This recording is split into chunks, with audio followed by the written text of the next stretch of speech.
Have you held a bottle of bourbon in your hand and wondered, how is this made? Sure, there's the grains and the barrels and all that science that goes into it, but what about the package design, glass manufacturing, shipping logistics, or purchase orders for thousands of cork stoppers? These are only a handful of things that you need to know. But with the University of Louisville's online distilled spirits business certificate, you're only a few clicks away from learning from industry experts from renowned spirits businesses like Brown-Forman, Jack Daniels, and more.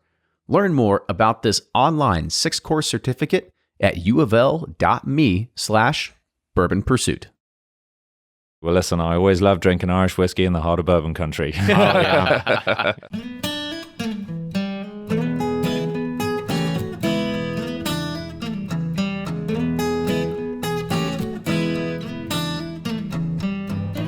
Hey, all you cool cats and kittens out there. It's episode 247 of Bourbon Pursuit. I'm one of your hosts, Kenny, and I hope you're hanging in there because I'm trying to hang in there. We're all watching Tiger King together to try to get through this. But in the midst of all that's going on, not much has been happening with actual bourbon, and the industry has kind of been shifting focus to figure out how it can help the situation. So we've got some more updates there for you on that.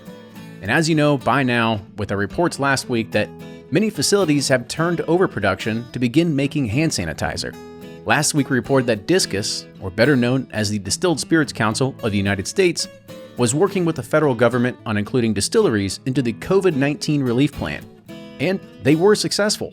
As a part of the economic relief package, Congress has eased tax regulations so that distillers producing desperately needed hand sanitizer to address the nationwide shortfall would not have to pay a federal excise tax on the alcohol used. This package also includes measures to help small business loans and small business operating costs that many smaller distilleries in the nation are going to need while their doors are closed for visitors. And if you're in the medical field and you're looking for sanitization supplies or need some for your local community, DISCUS has created a portal that lists every distillery in the U.S. making hand sanitizer. The portal also lists distillers who need supplies and those who need help distributing. You can get this with the link in our show notes. We've also been seeing more control states getting tighter. Alabama has closed down several locations, but Pennsylvania still remains the only state that has all 600 of its brick-and-mortar stores currently closed. This has led to other opportunities for distilleries in Pennsylvania to begin shipping directly to Pennsylvania residents, as well as doing curbside pickup. While DISCUS has also been urging the government officials to reopen their doors immediately. Some Pennsylvania residents are even going to extreme measures of driving to places like Delaware, New Jersey, and New York to stock up. And the Pennsylvania Liquor Control Board is now discussing the possibility of reopening online ordering during this time. And 2 weeks ago, we reported on Kentucky House Bill 415 and what that could mean for interstate commerce. A version of the bill has passed that allows distilleries to ship bourbon and other spirits directly to consumers. Now, here's what it means for shipments coming into the state of Kentucky. So, out-of-state distilleries and retailers can purchase a shipping permit for shipping distilled spirits, wine, and malted beverages into the state of Kentucky. Shipment details need to be submitted to the Department of Revenue every month, or a 15% tax on the gross receipt must be paid. And now here's what it means for shipments going out of state. In-state holders of these permits that allow the sale of alcohol by the package will be able to ship to consumers outside of reciprocal states, but also following state and local laws of that particular consumer. Now, it's important to note that this bill would only affect shipping of bourbon and other spirits from the top of Kentucky's 3-tier system. And that means it's the producer, leaving out the distributors and the retailers, now giving consumers the option to purchase direct from the distillery. This is only available so far in Kentucky, but serves as a benchmark and a template that other states could soon follow, so it's a huge win for consumers out there. House Bill 415 will head to the full Kentucky House for a vote relatively soon. As this pandemic continues, we've seen an explosion in e-commerce. Many platforms like Drizzly and Thirsty are going to beat their annual projections by 5 or 6x. It's finally a revolution into the digital age for spirits because it's an industry that's been lacking for far too long. And next week's podcast is featuring Corey Rellis, the CEO of Drizzly. So make sure you tune in and don't miss that. And as a small plug, we've got less than 100 bottles left from 3 different barrels of Pursuit series that are left on sealbox.com. We know it sucks being stuck at home, but hopefully you can enjoy it just a little bit more with some hand-selected barrels from the Bourbon Pursuit team. Are you really bored at home? Like, so bored that you would even have a conversation with Alexa? Well, the team over at GoBourbon.com decided to put it to the test, and they asked Alexa, "What's your favorite bourbon?" And she replied, "Definitely Bulleit." They even quizzed Alexa on bourbon by asking, "What's the difference between bourbon and Scotch?" So if you're looking to sit there and put Alexa to the test, go on, give it a try, see what you can come up with. We started off the year in 2020 talking about Scotch, and now we're talking about Irish whiskey. Who would have thought? But we had the opportunity to sit down and capture one of the most interesting stories in Irish whiskey. Alex Cunningham is one of the founders of Slane Irish Whiskey. We talk about way more than just whiskey though. First, we talk about castles and rock concerts because that's one big aspect of his history. Then we get into the dynamics of Irish whiskey and if there's some commonalities between it and bourbon, such as sourcing and regulation, and how do you go about financing a distillery in, say, Ireland. Then we discuss the role of Brown-Forman and what they are doing in trying to make bourbon and Irish whiskey consumers happy at the end of the day. If you're a part of the Bourbon Pursuit Patreon community, make sure you're joining John and the other folks over at the Discord server where there's a virtual happy hour happening almost every single day in Zoom. And I think by now, many of us are becoming experts in Zoom, so come in and join the fun. All right, let's get on with the show. Here's Joe from Barrel Bourbon, and then you've got Fred Minnick with Above the Char. I'm Joe Beatrice, founder of Barrel Craft Spirits. We're always trying to push the envelope of blending whiskey in America. Find out more at barrelbourbon.com. I'm Fred Minnick, and this is Above the Char. As we're all isolated and supposed to stay 6 feet away from one another, one very odd and very good consequence has came up from this for me personally, and that is my TV bourbon is going dry. If you've listened to this podcast before, you would have heard me complain at one point or another about my TV bourbon and how that's the one vice that I have when it comes to sipping a little too much. That's right, my TV bourbon as I'm watching The Vikings or Justified or Better Call Saul or reruns of Breaking Bad or The Wire, I find myself having one bourbon, 2 bourbons. Oh boy, let me have a third. And hey, after that, let's go ahead and have a nightcap of a 4th. It's happened. Sometimes twice in a week. And you know what? That whiskey goes straight to my hips and my belly. And I tell you what, it's the one thing that I cannot shake when I'm in the gym. But for whatever reason, I just don't want to sit on the couch and watch TV as we're isolated. You know what I'm doing? I'm cleaning stuff. I'm organizing things. I'm doing all the things that I was supposed to do, when I first got married. And I just kept putting them off and putting them off and putting them off. This past week, I taught my son how to use a drill, and we fixed the fence and fixed the door, and I cleaned the garage. I'm like, holy cow, who's this guy? Where's he been the last 15 years? This isolation business has made me productive, more clean, and I'm actually on a really good schedule with my tastings. The one thing that I have given up, it seems, is my TV bourbon. I learned long ago to look on the bright side. So I hope you're able to find some comfort and find some things right now that helps you get through this time of isolation. And hey, maybe it's a bourbon, maybe it's 2, but I do recommend not doing it while you're watching TV because that could lead to 4 or 5. And that's this week's Above the Char. Hey, you heard me mention all this stuff that I'm doing with my tastings. I'm doing nightly live tastings every day at 9 o'clock on my YouTube. I'm doing a face-off of something in my office. Never know what that's going to be, so make sure you go to my YouTube and click that subscribe button and notifications so you can check it out. Until next week, cheers! Welcome back to the episode of Bourbon Pursuit, the official podcast of bourbon. But we might be branching out every once in a while and trying new things. And in today's episode, we are, again, branching out from bourbon, trying something different because, we get kind of stuck in our hole in Kentucky and we think that, bourbon is the all be all. And there's this whole other world of whiskey out there. You've got Scotch. Oh, yeah, exactly. Totally kidding. I mean, we forget that bourbon is just such a small segment of the whiskey category in itself. You've got Scotch, and today we're going to be looking at Irish whiskey. Mm-hmm. I've been to Ireland, I've been to Dublin, I've had a few of them over there, and I've enjoyed them. Really, the powers of the world and stuff like that. And I'm excited about our guests being able to try something that's new, that's that they're building and everything out of there too. Yeah, and I'm ready to start this Irish Whiskey Pursuit podcast. We should license it is what we need to do. I know.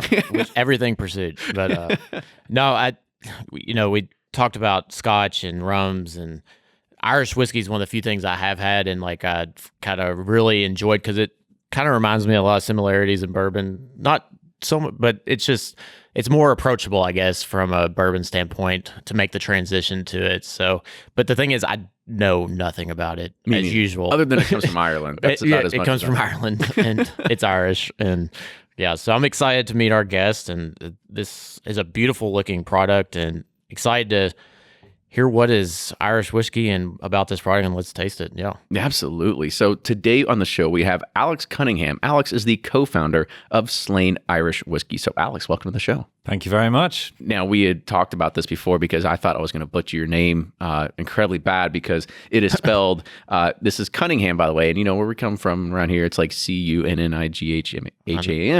His is Conyngham. So I thought it was going to be something crazy. Kenny's like, how can I say this? It's like, and he's like, it's Cunningham. And I was like, that's awesome. We just like to confuse people. Yeah. But you had mentioned that it had been somebody eons ago that just changed the name. Yeah, we put the Y in there, and actually the Y ties in with our family crest, I guess. So that goes all the way back to the 1100s, and it's on the bottle of Slane. So. That was before the Cunningham. So I think that's probably we're the posers. I think that's probably when everybody came over and they had to change their names. It probably had something to do with that. I mean, my family history had that same exact thing happen to them as well. So, but anyway, I kind of want to talk, and let's start a little bit from the beginning. Talk about you. Talk about where you kind of grew up, assuming it's Ireland, because you're definitely not from East Texas is what it sounds like. But kind of talk about where you grew up and kind of how you got into whiskey. Sure. Slane is the place. That's where I call home, and we named the whiskey after that.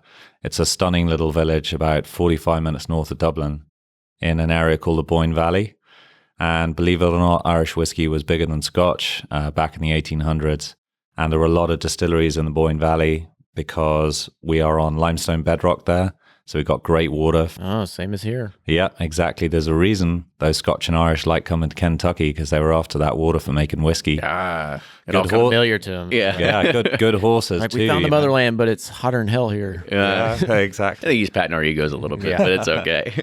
So yeah, the water quality is really important. That's why a lot of the distilleries were there, and also we got some of the best farmland in the country. And so I farm as well. My family's been farming in Slane for generations, and we grow barley. And we were growing that historically to give it to cattle for feed. But we love our Irish whiskey, so we said, why the hell are we giving it to the cattle when it'd be a lot more fun to turn it into whiskey? Mm-hmm. That's what we set out to do. Do y'all crop rotate? Yes, absolutely. Okay. Yeah, really important. It didn't actually used to happen too much, but monoculture and continuous crop cultivation ain't good for the ground. So what we do now is we introduce rotation crops. We plant hedgerows every year to boost the biodiversity. So after a crop of barley, you might put in beans. It'll put the nitrogen back in the soil. Get the legumes, put nitrogen back in the soil. Yeah, there you go. You're talking right my alley. Over my Kenny's head. like, let's talk coding. It's a big part of it, right? Good whiskey comes from good ingredients. Sure. And we take that very seriously. But we're the only Irish distillery that would be surrounded by its own land bank. So we've got 1,500 acres surrounding the distillery. Wow. I grow about 2,000 tons of barley a year, and you can make a lot of whiskey from that. So that was one of the reasons we got into the business in the first place. My Irish whiskey journey, I guess, started. I was a brand ambassador back in 1999, working on the leading Irish whiskey in the category. So that was where my journey started. But it wasn't until around... Is it Jameson by any chance? It was. Okay, yeah. just a guess. Yeah. And, and that brand has opened up the category for Irish. And now I think people are looking for a little bit more choice. But we started our own journey with the whiskey at Slane really back in around 2009. So Slane at that time, the family home is called Slane Castle. So that's where I grew up. Big old rambling place, pretty cold, but wonderful. Hide and seek was good. And this is like real castles, not like Walt Disney kind of castles. Like it's a real castle. Or kiddie castles. Yeah. No, this is a real one. But it was a big responsibility to keep a place like that going. So we have survived by diversifying. And back in the early 80s, my dad, Henry, who I started this brand with, decided he was going to turn the front garden into a rock music venue.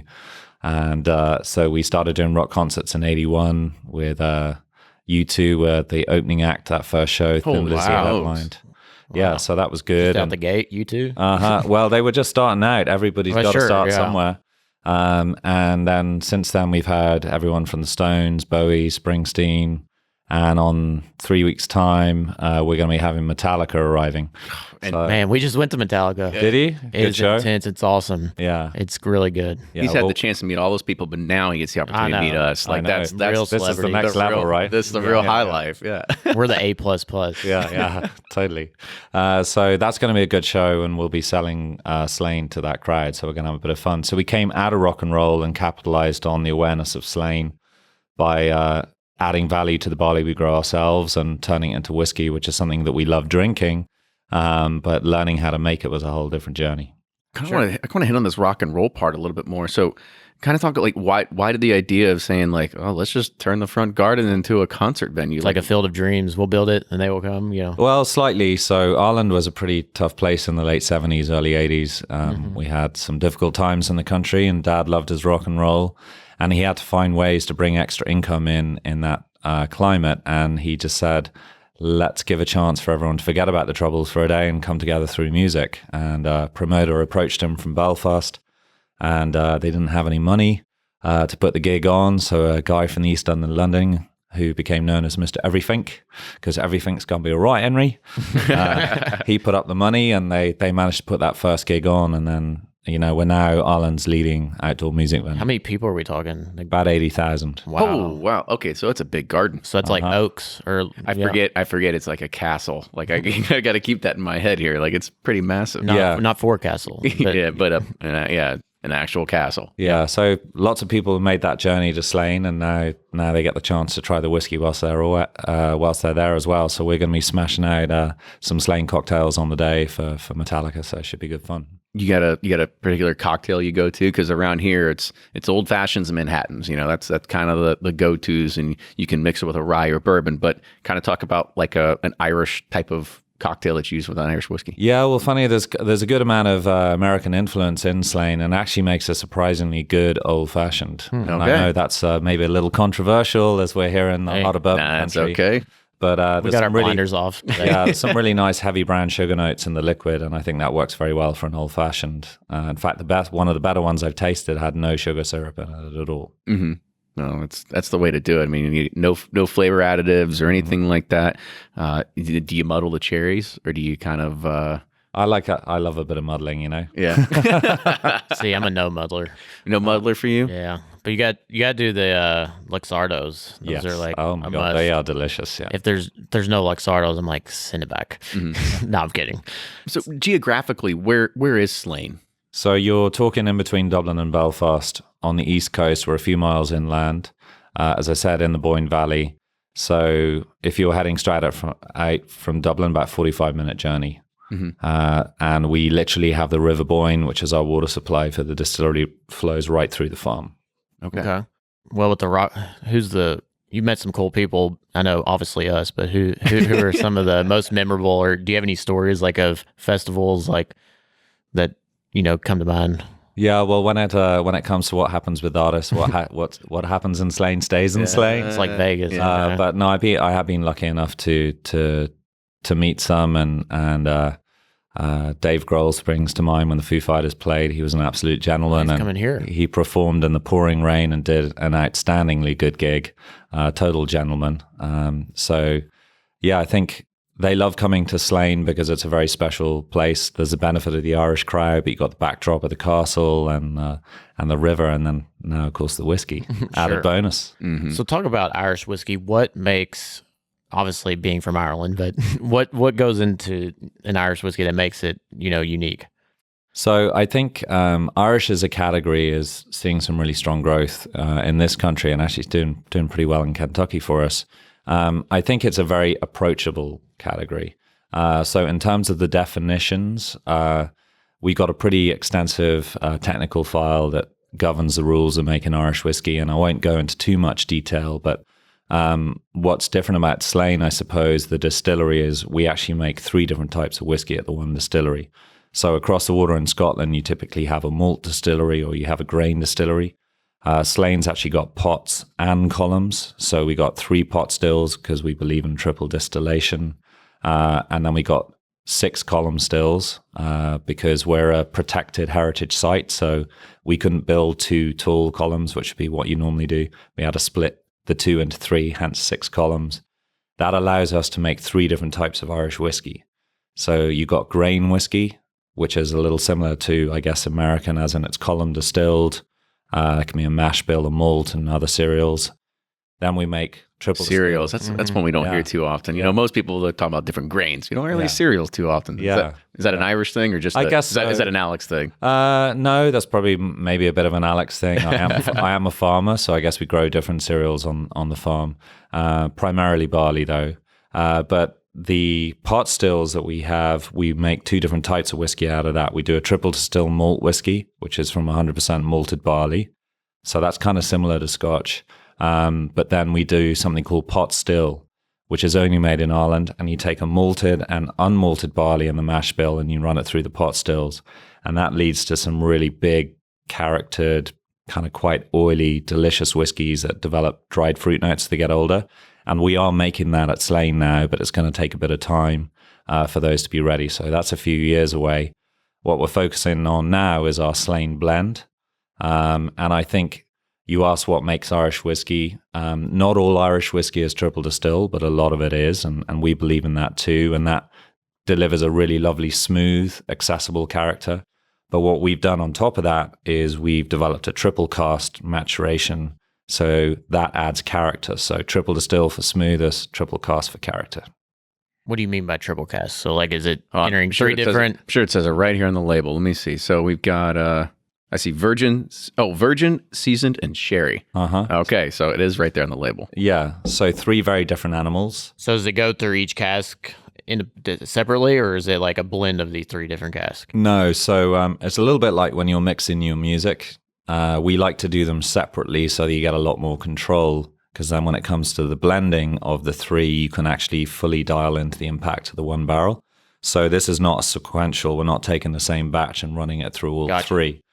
So effectively what we did is, so the distillery went into production about a year and a half ago, so fairly recently. Now, anyone who knows anything about whiskey is you don't make whiskey that quick. So to get ourselves started, we actually bought malt and grain whiskey from other distilleries in Ireland between 3 and about 10 years. And it was good juice, but we wanted to try and create our own flavor profile. So we actually took that liquid, we blended it in different proportions and split it between 3 different barrels for roughly 2 more years. And that secondary maturation, our own distillates will feed through the same barreling program, but it's those 3 different barrels that give you the unique kind of rich, robust character of Slane. So is that common in Ireland, like the sourcing to start out? Because it's pretty common here. Right? Yeah, so we're up to about 8, I think close to 20 distilleries, having come from a base of only 3. So this has all happened in the last 5 years or so. So Irish whiskey, just like is happening here, a lot of distilleries are springing up. And yeah, to get themselves started, they are sourcing from others, and we did that too. And we're perfectly honest about that. I guess the difference is we didn't just buy what we bought and create a blend and put it out to market. We actually spent 2 years doing our own maturation at Slane to try and build our own flavor profile. Is it so like here when you source whiskey? We source our own. Do you have to go like through brokers and like, or can you just go straight to the distillery? What's the process like over there?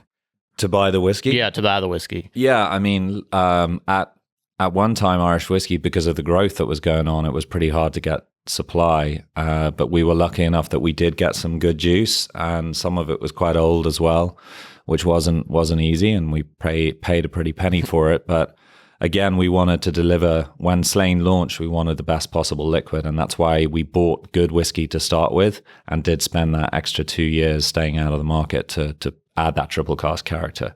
So it came at a cost, but I think it was worth it. For sure. And this was 2009 timeframe is when this started? No, that's more recent. So the 2009, we originally, myself and Dad, we played in the whiskey sector under a slightly different brand attached to Slane initially.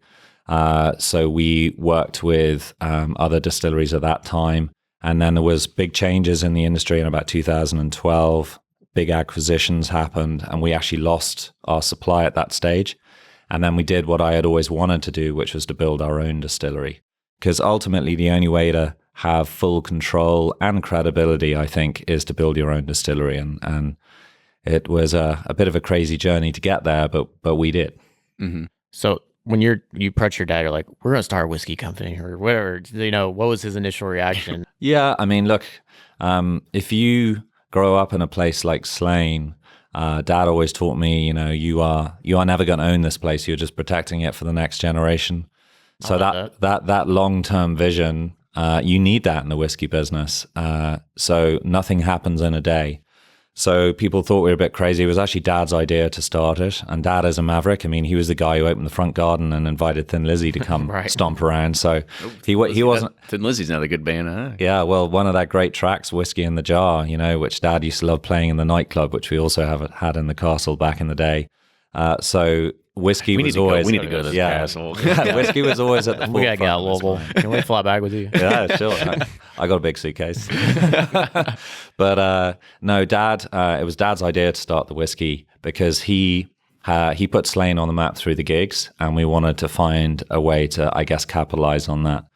Plus, he and I love drinking whiskey, and we were already growing the raw materials. So the kind of the stars aligned, and to see these buildings, which are right next to the castle, they're the old 18th century stables. And ultimately they were linked to the farm. So they had grain stores, for example. They are now home to the distillery. So it's history repeating, if you like. We're adding the value on site, creating local employment, and making some great whiskey. So like when you're starting a whiskey company over there, like, are you like, because I'm assuming you didn't know how to make whiskey before. I didn't know. Okay. So is there like consultants and experts kind of like here, they're, the late day pickerel, a lot of people use to kind of, help get them started, get their recipes figured out. How did you all go about that? So I would have to say the Irish whiskey industry is very collaborative, and I got a lot of good support from other people in the industry. I asked a hell of a lot of people a lot of questions, and I kind of learned as I went along. I learned a little bit, I guess, from my ambassador days, a little bit about selling whiskey, but I didn't know much about making it. Now, I don't profess to be a master distiller or a master blender, but if we were going to build a distillery, I needed to know what we were doing and where we were putting our money. So I visited distilleries in Ireland, Scotland, over here in America, probably annoyed a lot of people with a lot of questions. But we built up what I would call a old school distillery in terms of how we make the whiskey. So we got wooden washbacks, we got hand-beaten copper pot stills, 3 of them. But when it comes to how we kind of make it, there's a lot of state-of-the-art stuff there as well. So sustainability is something that's really important to me. And so we have a lot of energy recovery built in. So whenever we're heating something up, we're cooling something down. And we've even invested in an anaerobic digester on site, which will take those, what some people call waste after distillation. We'll be feeding that to microorganisms. They create biogas, and then we burn the biogas to heat the stills. So that's going to reduce our carbon footprint by about 25 to 30%. So everything with Slane is built to last. And I hope that with Slane, it's not just about protecting for the next generation. It's actually leaving it better than when you started. That's our aim. Where did you get that from? Was that, Was that ingrained in your family, or is that? Yeah, it's I think ingrained in family, and it's I guess my own personal belief. My wife Karina, who runs an amazing glamping site, another reason to come to Slane on the farm. I like glamping. What's glamping? I'm sorry. It's glamping. It'd be right up your alley. It's like fancy camping. It's camping for techies. Oh, exactly. I'm on board. Yeah. So we have an organic farm, and we grow veggies, and we rear animals, and we obviously produce barley. But the glamping allows people to kind of stay and immerse themselves in the landscape. So that kind of lower footprint style of living is just how myself and Karina like to live our lives if we can. And the lessons that we've learned there, we apply to how we make our whiskey. Talk about your dad. Kind of like what, those lessons that he put on you, or like you said he was a maverick, but talk about more about him. So he's a maverick, but he's got great intent, and, he has done, I wouldn't be sitting here and we wouldn't be involved in Slane if he hadn't kept the show on the road by putting those gigs on back in the day. And he's a very resilient, determined individual. He's also one of my best friends, and we've had a lot of fun working together. I think what he taught me is you need to be prepared to take risks in life, but just don't hurt anybody along the way, and do things as best you can. And I think that's how we've tried to approach the whiskey, and that's why we ultimately stayed out of the market a little bit longer, to spend those 2 extra years improving the whiskey. So I think he's taught me to, I guess the other big lesson is do what you love, but make sure you have fun doing it. Mm-hmm. So kind of talk about his growth path, because was he ever involved in the whiskey industry, or he just like drinking whiskey? No, he enjoyed drinking it. He didn't have any connection to whiskey in the past, so it's a new thing for us as a family. But I guess his closest connection was you working for the large it was, brands I guess. And maybe I guess that's where, when he had that lightning bolt of let's get into the whiskey business, I just, as soon as he said it, all the pennies dropped. I was like, you are so right, this is something we need to do. And people thought we were crazy to do it at the time, because it's a good few years ago now. I've been at this for 10 years. But look at where Irish whiskey is now and where it's going. It's really growing as a category in this country. This is the number one market in the world for Irish whiskey, America. So it's important. But not in Ireland. No, the Irish, the Irish are getting behind it. We were down to very few brands a few years ago, and it's great to see all these distilleries springing up, and more and more people are now coming to Ireland for Irish whiskey. You got the Kentucky Bourbon Trail here, which is amazing. But the Irish Whiskey Trail is getting going now as well. So I would encourage anybody who does want to come to Ireland to make sure they get on that trail. And, sure, come to Slane, but there's lots of other good distilleries as well. So kind of talk about the bootstrapping process. You want to go and you want to start creating a distillery. Ryan already talked about the, finding the right people and figuring that out. But like, monetarily, like you got to figure out like how far in debt do we have to go to figure this out, or quite far. Yeah. What do you get if you mix Seattle craft, Texas heritage, and Scottish know-how? That's 2 Bar Spirits. 2 Bar Spirits traces its roots to a ranch in rural Texas run by the founder Nathan Kaiser's family for 6 generations.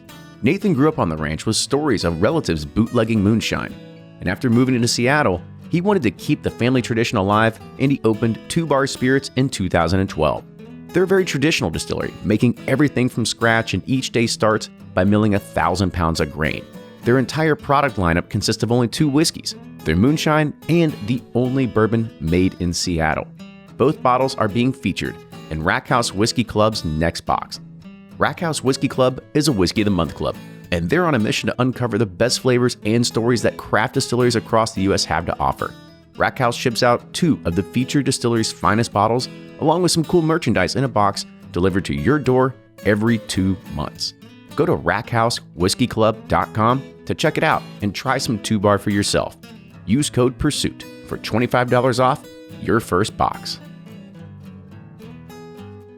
You got to figure out like how far in debt do we have to go to figure this out, or quite far. Yeah. It's still going. Yeah. So we did. Look, we were lucky in that we ended up partnering with Brown-Forman, and Myself and Dad financed everything on the project up until 2015. So we hadn't laid a brick, so to speak, but we had started restoring the yards. We had designed the entire distillery, and that meant our own efforts, but we did bring in some very talented people. We had a Scotch distiller on board. We had one of the people who had originally designed the Middleton distillery, which is down in County Cork. So we had a good team on board.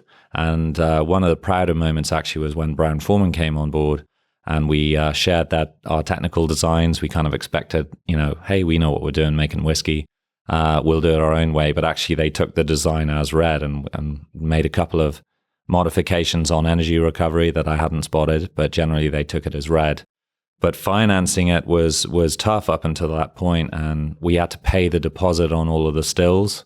Our stills come from Macmillan in Scotland.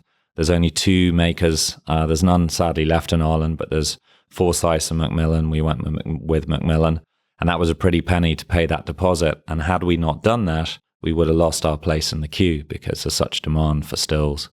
So I had a few sleepless nights over that one. But I was lucky enough to meet Garvin Brown, who's one of the Brown family members.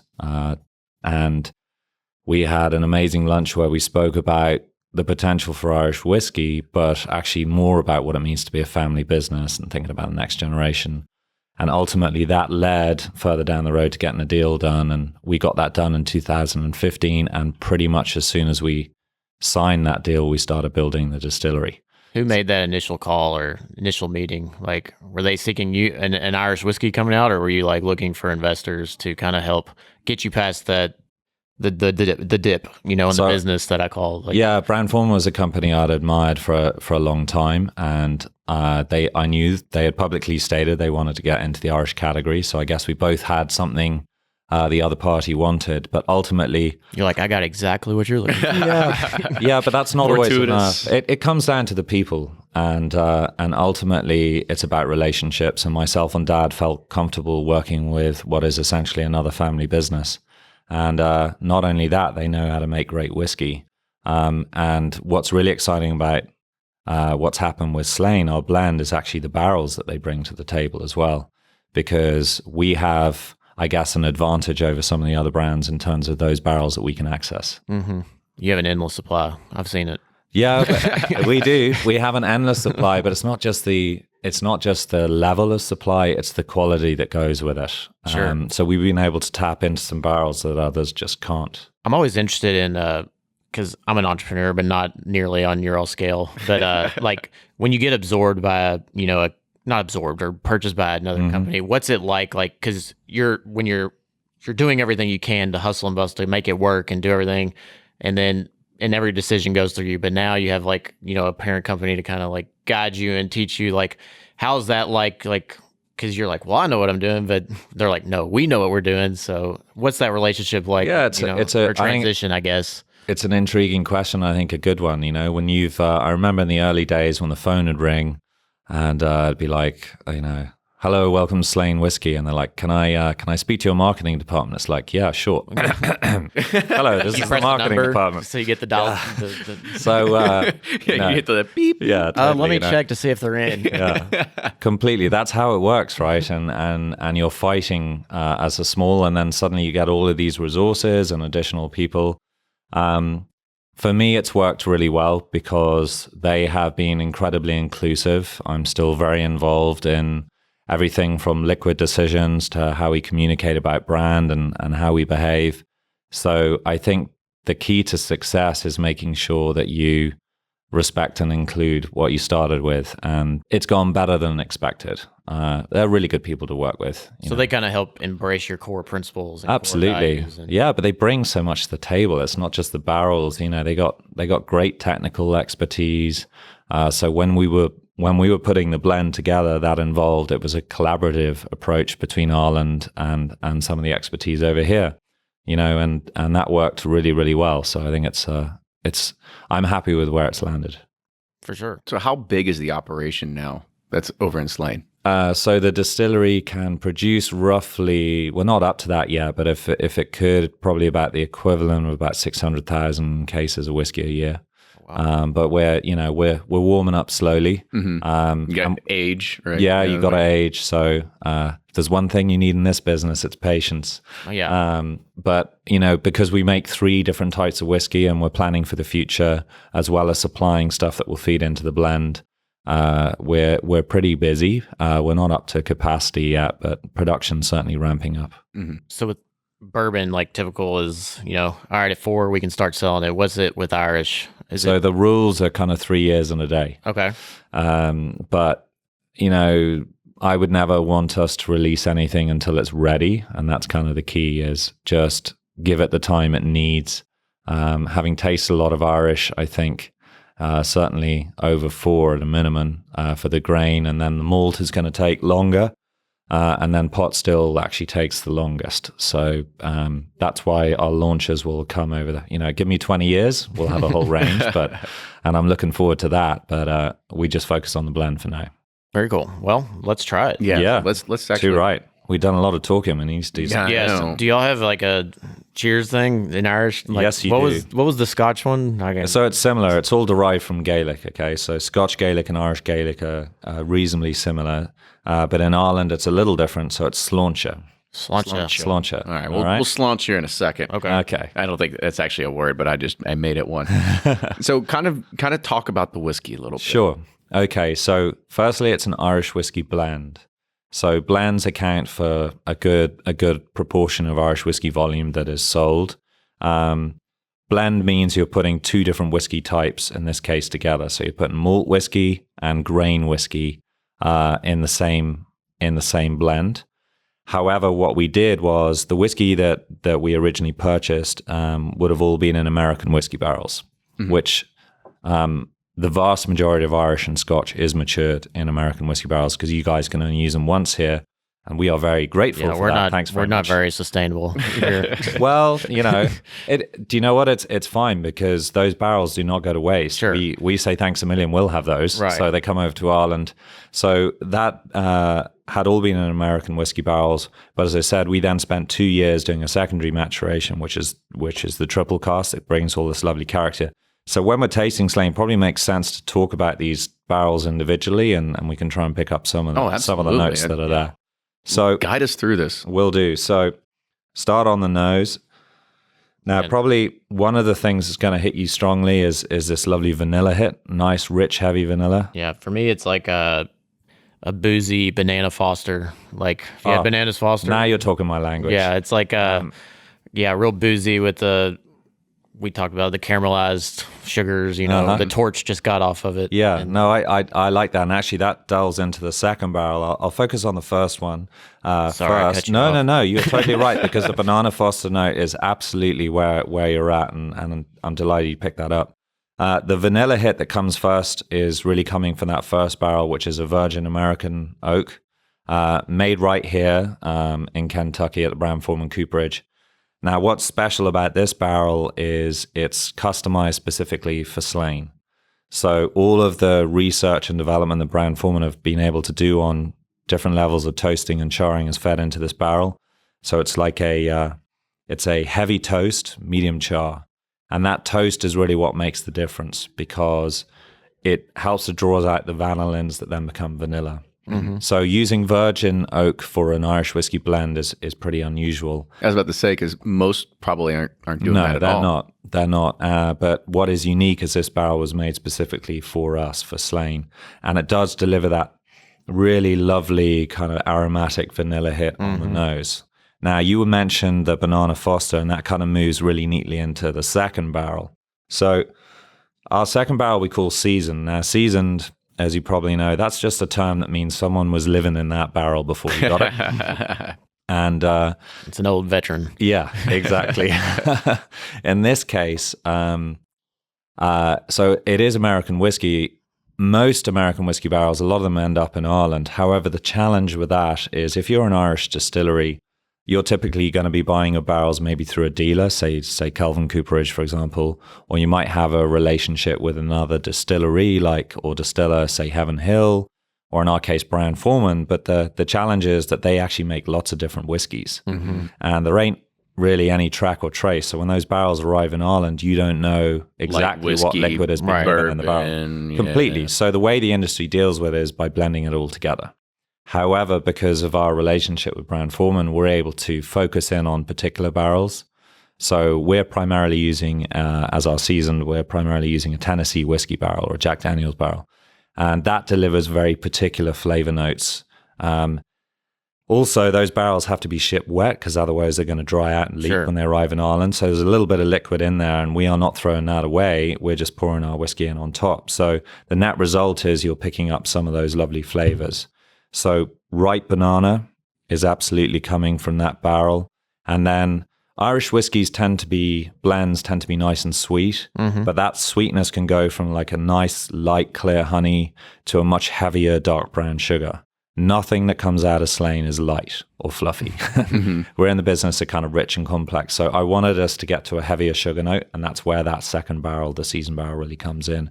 Yeah, so you're right on the money Yeah. with the banana Foster. Yeah, I mean, Yeah, the torch came in. I mean, it's basically like we're 2 bourbon casks already. Yep. Right. So I mean, it's for us, it's an easy transition It's a into gateway. something like Yeah, and I think that's a good point. You know, some people have described this as an Irish whiskey, a good Irish whiskey for bourbon drinkers, because I think there are some familiarities and similarities there. For sure, that American influence is definitely there. Do they hook you up on the yeast too here, or do you have to use your own over there? So at the moment, we're just using standard distiller's yeast in the distillery. However, Brown-Forman are one of the few companies that do cultivate their own yeast strains. So I think that's maybe something to look out for the future, for sure. Because I always get like brown sugar notes out of the old Forester yeast and kind of strands or whatever. But Yeah. anywho, I'll quit talking. And let you No, keep no, going. that's fine. Don't worry. We're drinking whiskey. This is good. So I think if we had just finished with those 2 barrels, we would have ended up with an Irish whiskey that probably just tasted a little too like an American whiskey. So we needed something to kind of balance that influence. Now, the person who got me drinking Irish whiskey was my grandpa way back in the day, probably before he should have, but that's a whole nother story. Seems to be a common theme here. Yeah, but he was a lovely man. But he loved his Irish whiskies that had a sherry cask influence.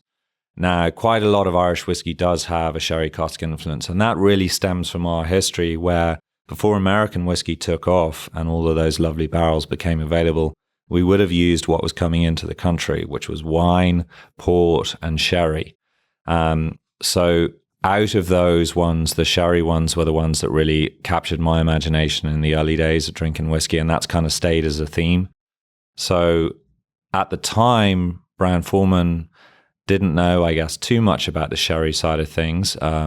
They have their Scotch brands now, so that's changed. But at the time, I had to convince them the importance of what a sherry barrel could do. So we actually we went out to Jerez in Spain, and we tasted a lot of sherry. That was a lot of fun. Amazing food out there.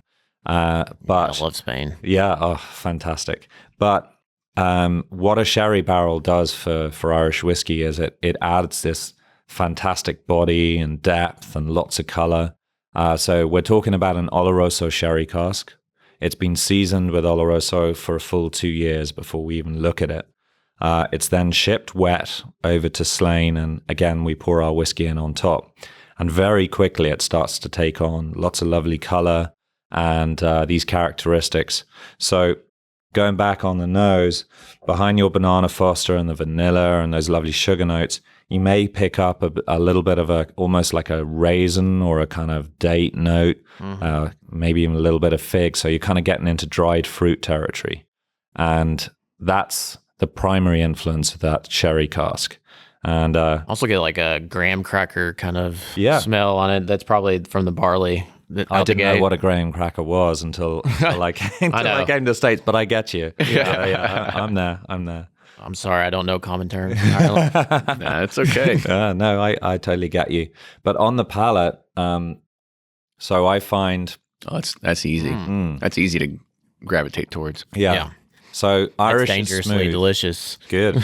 Dangerously delicious. I'll take that. Yeah. So You're welcome. It's smooth, right? And Irish generally has that lovely smoothness, but it is full body. It's smooth, nice but and rich yeah. on the palate. Like you said, it's got a lot of depth at the end. Like a lot of smooth products, they kind of the finish falls flat, whereas this one's still kind of building a little bit on the back end. I guess it's a nice linger. I think where the sherry cask comes in is there's this lovely little brown or kind of baking spice note right at the end, and it's not bite by any means, but it's a nice little kind of spice at the end, and that's really coming from that sherry cask. And it's kind of like nutty or creamy, like peanut buttery at the end. I don't know.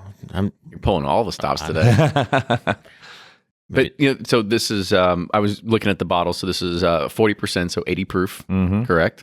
Kind of talk about the reason of going to 80 and not 90, 95, whatever it is. I really don't, honestly, because we don't know the Irish whiskey industry that well. So I don't know if that's a common thing. Generally, most Irish whiskey blends would be 80 proof. That's fairly standard for a blend. If you start getting into your single malts or certainly your single pot stills, that can get a bit of variation, sometimes a little bit higher. We settled at 80 proof, which again is fairly standard because we just felt it worked really well at that level.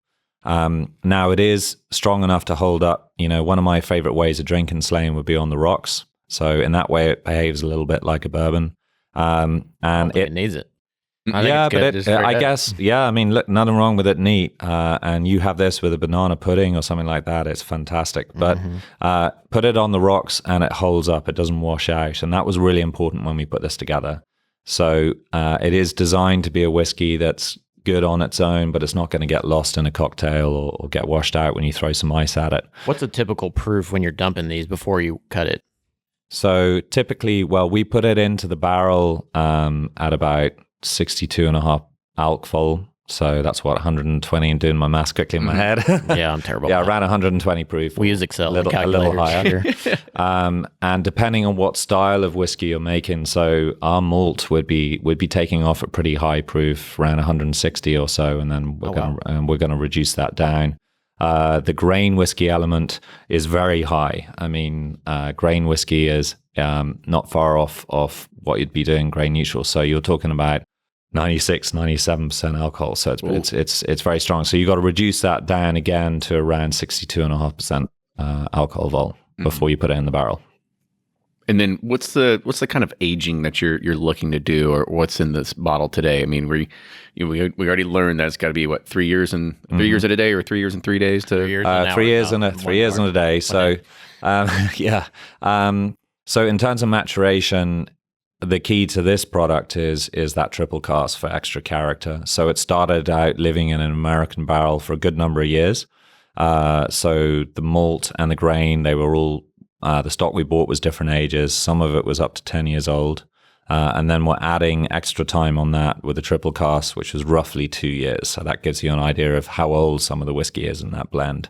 And then we'll be phasing in our own juice, as and when it's ready. But it all goes through the same barreling program, and that's how we get the consistency. Try to keep it consistent throughout the time, and stuff like that too. Yeah. Talk about the packaging. a little different. It's a little bit different. And then you've kind of got this. Is this the crest that we're talking about that we see it on here as well? You asked why the Y was in the Cunningham name, and it's tied to this sort of hay fork that is at the center of the crest, and that's. So that goes back to my family's time in the 1100s. At that stage, we were in Scotland. We landed in Ireland in 1605. But there was a rebel Prince Malcolm who was on the run from Macbeth of the Shakespearean origin. Macbeth wasn't a particularly nice dude. So Malcolm was on the run. He came to Cunningham's farm, and Cunningham could have surrendered the fugitive, or he could stand up for what he believed in, which was a rebellion. He hid Malcolm. Malcolm survived, as a result, defeated Macbeth and became King Malcolm II. And he went back and rewarded Cunningham with a bit of land and an armorial to celebrate the occasion. And he chose the hay fork that he had used to hide Malcolm in the hayloft. It's a symbol of rebellion, perseverance, determination, and that's what it took to get the Slane Whiskey project done, and that's why we put it on the bottle. And then it is a black glass bottle, so it's a little different. Black and red have been our family colors for centuries, and I guess it was a little bit more rock and roll. So we just felt it set the right tone for the whiskey. And yeah, we had a lot of fun putting that together. And actually, when we did the excavations around the distillery, because it's all on the National List of Protected Structures, we found some really, really old bottles, none intact, unfortunately, and they were black glass. So that kind of confirmed that sticking with black made sense. Nice. I was about to say, so I'm a product of the 80s, and I don't know if you were big into like 80s movie culture, but I saw that and I was like, it's the flux capacitor. It's right there. It's on the bottle. Nice. Okay, I hadn't seen that before. See, there you go. Yeah, there you go. Actually, I think it might be upside down, but still, it's I just know saw what you it. mean. But really, the whiskey's really good. I think this is our first really good introduction, at least for the podcast, to Irish whiskey and knowing more about it and knowing more about the history and sort of really where it's stemming from as well. If you were to like give our listeners like a good reason, like, they're bourbon drinkers, right? They're real bourbon drinkers. They're bourbon nerds. Like, what's the selling pitch that you would give to a bourbon drinker to say, you should go out and try this?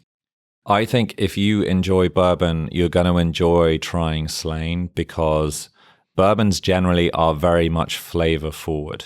Okay. And in the Irish category, that's what Slane is all about, and people are moving between brands and between categories a bit more.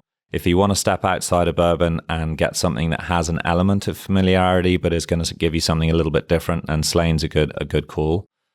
So those heavy brown sugar notes, the hits of vanilla, those are going to be familiar.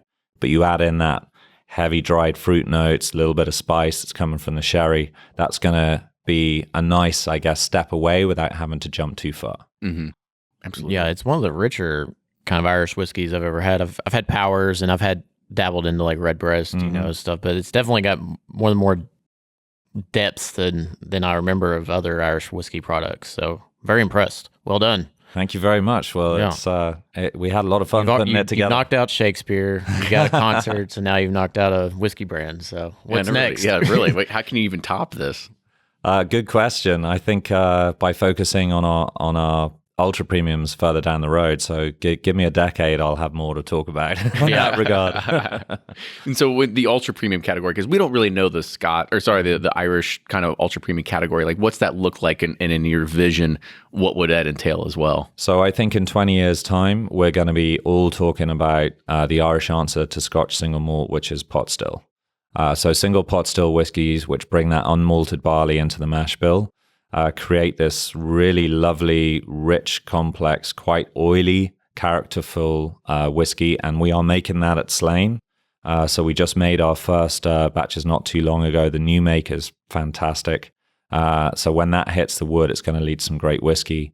So it's a fairly small category within Irish at the moment, but I think it's going to be where the real kind of higher end of the market growth is going to happen over the next 20 years.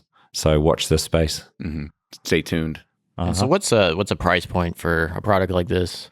For Slane? Yeah. So for the current blend, depending on which market you're in, for a 750, you're talking in and around $30 a bottle. Oh, wow. Yeah. What a value. So when we won the gold medal at the Irish Whiskey Awards, one of the really nice positive feedbacks was that we kind of over-delivered on flavor for that price point, because we were competing with more expensive whiskeys. So that Sign me up for a case. Yeah, excellent. Cool. Well, that was always the aim. We wanted to make something that was smooth, approachable, full-flavored, and affordable. Mm-hmm. Yeah. Well, you hit all three. Yeah, absolutely. And I mean, like for us, I think this is a valuable lesson in getting schooled in Irish whiskey. And Alex, thank you so much for coming on the show today, because it was a pleasure to not only meet you and hear your story. I know you came all the way from Ireland for us, and so we really appreciate that. It's a badge of honor for us to have you on the show, too. Thank you. Well, listen, I always love drinking Irish whiskey in the heart of bourbon country. Oh, yeah. It's like, I feel like watch this. Yeah, like we're trading. We're traders. Exactly. Traders for an hour. Yeah. Sorry, Chris Morris. I didn't mean to. No, appreciate it, Alex. Very cool story and ton of history of their family. That's incredible. I'd love to come over there and just party for a weekend. Party for a week. Yeah. We should do bourbon. Get with Fred and do Bourbon Beyond. Like, we can do bourbon workshops or Irish whiskey workshops over there, Yeah. I think that would Slane and Beyond. Yeah, Slane and Beyond. Irish Whiskey Pursuit. Watch out. There we go. Watch that trademark be gone tomorrow. So another question before we go, or another opportunity for you to tell our audience how they can learn more about Slane, if you're on any kind of social media or Slane, how can they find out more about that as well? Yeah, sure. So the website, slaneirishwhiskey.com, that's a good place to start. Obviously, if you are lucky enough to get to Ireland, come and see the distillery, because that really brings it to life. You can find us on Instagram, Slane Irish Whiskey as well. My own Instagram presence is Alex Cunningham, with the Y, CONYNGHAM. So yeah, listen to the front of that and you'll remember how to spell it. So you can find me on there, and that's a good place to learn. I'd say you get a good amount of information from the website. That's the best place to start. What if we want to go glamping? Where do we go? So that is rockfarmslane.ie for Ireland. My wife loves glamping. So. Yeah, well, there you go. Listen, you got more and more reasons to come. I guess we'll be seeing you pretty soon. I gotta get through this home renovation first. I'm there. That's awesome. So again, Alex, thank you so much for coming on the show today. And, make sure you follow Slane as well as him on all the social media channels. You can follow us, Bourbon Pursuit, Facebook, Twitter, and Instagram. And if you like what you hear, also make sure that you take a minute and just check out our Patreon page. It's a way that we help build and grow and fund the podcast day after day. Yep. I think you nailed it. So we'll see you next time. Cheers. Cheers.